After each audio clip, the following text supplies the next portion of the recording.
Okay, it's 4 o'clock. We're gonna start because we have a lot to kind of get through, and I guess people will start keep adding on. Good. I think it's good afternoon still. Good afternoon, almost evening. To everybody that has joined. I am very, very grateful that you all are even able to join because I know that there's a number of people with communication issues, and so um, whether local or internationally, wherever you are, we really are grateful that you're tuning in. As most of you know, as everybody knows, that we've had this massive hurricane that came through, and it affected the entire island. So even though we're focusing a lot on, the western side, um, all the spaces got some of it. Because I'm in St. Thomas and I'm driving and I'm still seeing people's houses are down and sheds are down. So some people fared better than others. And so this is really a thing about bringing everybody together under a kind of a banner of resilience and regeneration and organic and permaculture. And I wanted to do this because a lot of times when hurricanes hit, or just storms in general, the organic folks, we never ever get really much assistance because we're kind of outside of the giving out the bagged fertilizer and those things seeds that we can't use and that kind of stuff. Nobody really pays attention. We're kind of the people on the fringe. And so it's very important for us as a community to kind of come together and have that conversation. So this has always been a collaboration between Source Farm and JOM, Jamaica Organic Agriculture Movement, and Source Farm Community Economic Development Institute. So the work that we do we're always in collaboration. And if we're doing the kind of work that we do in terms of organic and permaculture, it's always a holistic approach. So we're always looking to collaborate with everyone and for everyone to do the lift. Before we go into the conversation that we would like to have, I wanted to have a little separate activity. And I wanted to do this because when I went across to Westmoreland, as you know, that JOM Genesis Project, we have demonstration sites all over the island. Every single parish there is one. And of course, every single demonstration site had something, some more than others, had something happen. And as I was doing the work in going to Westmoreland through the southern side, through Holland Bamboo, and kind of going and looking at what was going on, I kept saying to myself, when am I going to cry? Because I just see flat houses, whatever images that you've seen on television or you've seen through various pictures is nothing compared to being there. And I'm not saying people need to rush down and be a spectator, and you may even in your own community or see these images, but it is something to see miles and miles and miles. And the first thing that came to my mind when I finally got to Bluefields was it just looked like somebody dropped a bomb, right? And the way the trees were laid out, the way how the houses were, it's just like, what the heck? And so we did work there. We helped to soup kitchen. We made a soup kitchen and we got vegetables from the organic farmers. And we came and we made food for 2 days of soup. And then we started helping clean up with Mr. Weatherburn's place, who was gracious enough to host us because when we went, we were thinking we'd go to the demonstration site and no access. And the fishing village, which was a total disaster. There's no way we could have stayed there. And so he kind of took us in so we'd have a place to be. And then our interactions with bringing things and going to various communities and going into the communities that were further in. Anyway, I started saying, when I'm waiting to cry, and it wasn't coming. So for me, how it manifests for me is that I goes into my eye, then when I can't see. So that started happening, and that's where my body was holding all of that trauma. And I think that one of the things that's missing, and because anybody that's working doing organic and permaculture, we look at whole systems. And we remember that we are part of nature. We're not separate from nature. So when nature gets a hit, not just the physical things of losing the house, but all the emotional stuff that goes with it. And so I said, we can't start this without having this conversation and having a moment of just breathing. So I asked Natalee, who is, she's one of our source people. She has her own business, but I said, Natalee, I need to do a little bit of work with us. So most people that are coming on this call maybe haven't done a lot of, maybe they have had these experiences before, but I wanted us to kind of ground ourselves into a moment. And I think that's for us in Jamaica, I don't feel like that's happening enough. And we're just kind of in shock and in trying to recover mode. But I think that we need to do this because it will end up showing up somewhere, either in our interactions or it's going to show up in later on, it will show up and we're like, where does energy come from? So, Natalee, can you give a wave? Do a wave. All right, this is Natalee Facey. She's with us. And I'm going to turn it over to Natalee. She's going to do some work with us. And then we're going to go into um, having a conversation with, we can't do everybody today, but we'll do 4 or 5 people that maybe want to share. And then we go into what is possible. What can, Joe and Source Farm do in terms of how we could move forward with something that makes sense and is structured and where everyone that wants to help can help in the capacity that it can help. Okay, so Natalee, can you take us through a moment? Thanks, Nicola. Can everyone hear me? Can I have a thumbs up if you can all hear me? Yes. Yes, perfect. Thank you. I love that intro, Nicola. It was excellent. Let's see. I'll share first that my background is as a wellness coach. I'm also trained in somatic therapy, which is a form of healing that allows us to really tune into the soma or the body and what we're holding in the body. And I work mostly with people who I describe it as going through the rebirth process. It means that they are going through something really painful, traumatic, or some kind of loss. And loss is usually some initiation into a rebirth. And I pay a lot of attention to emotions, how we tend to emotions, how emotions continue to live in our bodies, and how not releasing and processing emotions ends up creating blockages or illnesses in our bodies. And so I love that Nicola named that she was wondering why she wasn't crying, because it's that understanding that all of the experiences that we're going through, they can have some emotional impact on us. And if we're not releasing, whether through tears or some other format, it means that we're actually holding. So I want to share a few things first, just to ground us all into understanding the impact of experiences on us. And the first is that everything that we have ever experienced is recorded in the body. Whether or not we have conscious awareness of it, regardless of what age we were, even if we were in utero, everything that our bodies have experienced, there's a record of it in the body. When we go through experiences that are particularly painful, and some people can call those traumatic experiences, the record of it is still in the body.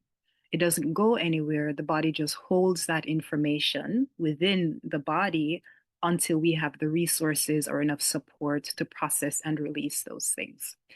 And what's interesting is I had a dream this morning that was frightening because, something was happening, someone was in danger, and I screamed out. And I actually woke up with the feeling in my heart. I could remember my chest opening up and screaming because of worry for this person's well-being. And that was a dream, right? I woke up, I knew that I was safe. I knew that, that experience hadn't actually happened in real life, but my body is holding on or held on to the record of it. The same thing happens when we're watching a movie. The same thing happens when we're witnessing someone going through something difficult. And the same thing happens when we are going through that difficulty ourselves. What's really interesting about the Caribbean culture, or perhaps it's the African diasporic culture, or perhaps it's our modernized culture, is that we don't have practices around noticing the impact that something is having on our bodies and releasing it. Over time, we've learned to harden ourselves so that we quickly dismiss when something is happening. And it just means that those experiences are still being held in the body. So whatever isn't processed, whatever isn't released, it ends up becoming violence, either towards our bodies or towards other people. So you might meet people and consider them, short, like they're really quick to respond in anger or feisty, or even people who are experiencing illnesses in their bodies, So it's either that those emotions which haven't been processed or released, they're turned inwards towards the body. This is where cancers come from, or they're turned outwards towards somebody else. That's where violence comes from in its different forms. So it means that pausing and finding tools to release, to process these experiences are going to be so, so important. And not just important for us so we can function in a healthy way, but for the generations to come. We want the generations to come to actually have tools to be able to work through difficult things, because difficult things are the norm. It's a way of life. And how do you respond to difficulty? By being able to process and release those experiences. So I would love to walk us through a few different practices. These are really, really accessible. They're easy for you to do while you're at home or anywhere at all. But I think it's first knowing the importance of them, that if we don't process and release, we're holding or we're pushing on those unprocessed emotions onto someone else. So the thing that I like reminding myself about emotions is that it's energy in motion. Emotions are meant to move. They're not meant to be stuck in our bodies. And so if you've experienced something particularly difficult and you're still holding on to it, it just means that the emotions or the energy haven't had the opportunity to find movement yet. The form of movement that is most accessible, most available to us is the breath. And so I invite us to pause. We breathe unconsciously all the time. And if we pause and breathe consciously, then you'll notice a shift in it. So just notice what's happening now, wherever you are on the scale of well-being from 1 to 10. Just notice where you are. Find that number. And then just bring in awareness of your body. So you might place your hand on your chest, on your stomach, your heart. Yeah.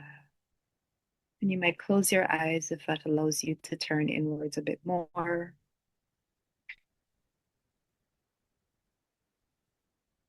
And just begin breathing more deeply, more expansively.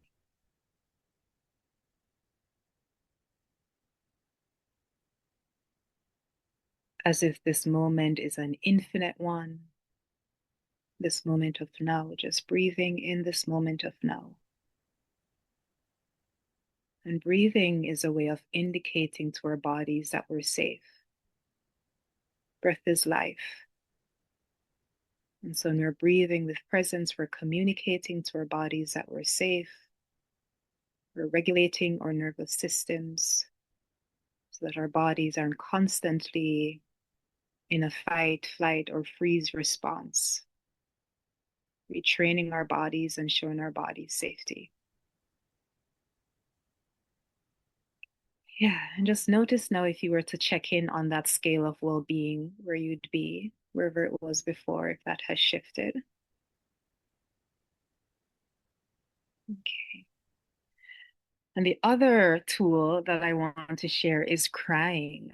And Nicola mentioned that earlier, like, why am I not crying? Crying is a form of releasing.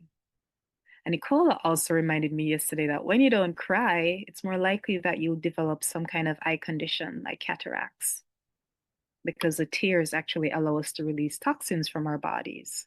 Our bodies are always releasing things that we don't need, that are no longer useful. And so crying, like having a good cry, like in the shower, that's my favorite places to cry.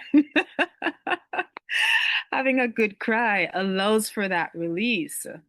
So you're not holding, because if you're not releasing, then you're holding. Something that I want to note about crying is that it doesn't mean that you're weak. It means that you're a human who's feeling emotions, and you're allowing your body to release the emotions that are too heavy for your system. So it doesn't make you sick, and so you don't become violent towards other people. Some other tools that I want to share are speaking, and note that all of these are ways of moving energy, right? So as we're speaking, we're moving energy through sound from our bodies outwards. And so one practice is to set up a listening session where you're sharing what's going on with you and someone is receiving it, someone is seeing you, someone is witnessing you. And it's really important that they don't try to give you advice. They don't need to tell you, oh, don't worry about that, man. God will provide. Yeah, and you're hurting. So all you want is to be heard. All you want is to be witnessed, right? And just that act of being heard and being seen is so powerful. Another one that I want to share is movement. Movement, and that could be dancing, it could be stretching and matching that movement with the breath. Dancing has been one of the most important tools for me, and I can dance for anything. I can dance for anger, I can dance for grief, I can dance for joy, but it's having these bodies which are meant to be expressive, express the emotions that we're holding. And I'll share some final ones that we might not be aware of, but they're also important. And one is treating people with dignity. You might have seen a news report in the Observer how when government officials were distributing food, they didn't connect with residents in the communities on a human level. Those people didn't feel seen. They didn't feel as though they're being treated with dignity, as though there was some hierarchy, right? People up here and them down here. And we all know that Jamaicans have so much pride. You can't come like, yeah, show off or come boast. We don't deal with that. We don't put up with that. And so just treating people as though they're humans, treating people with dignity. And that helps us to restore our trust in humanity. Because what's happening across the island now is our trust in life has shifted. There's no longer this sense of safety that we're always going to be okay.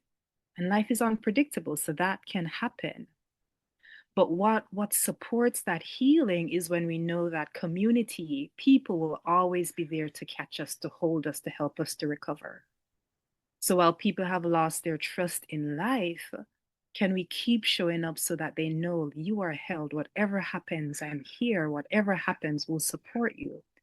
And so as we're connecting with each other, just continue to treat each other with dignity and with respect so that we can like spread the healing across the island. So I'll pause there for now. So those are some different practices that we can continue to integrate, but just naming that we have the power to heal ourselves and to heal each other. And a part of it is being aware of what's happening in our bodies and continuing these processes, really simple processes of releasing the emotion so we don't become hardened and we don't become violent as a result of what we're holding. All right, thanks for listening. Thank you so much, Natalee, for sharing that with us. Very important. Yeah, much love. As we were saying, also lots of love. It's so important for us to take that pause and to really think about how we are doing this work, because there's so many people that want to do the good work, but we also have to take care of ourselves as we're doing it. And so that the well is empty, well, what is anybody pulling from, right? So really important for us to do that. And then just also this message that we've just done is for us to not just hold it for ourselves, but to share it in our offices, in the communities that we're working with, our family. We don't want to go from this trauma to a next trauma to next trauma, that we actually should be doing some self-care and we should be taking care of ourselves in the midst of all of this that is happening.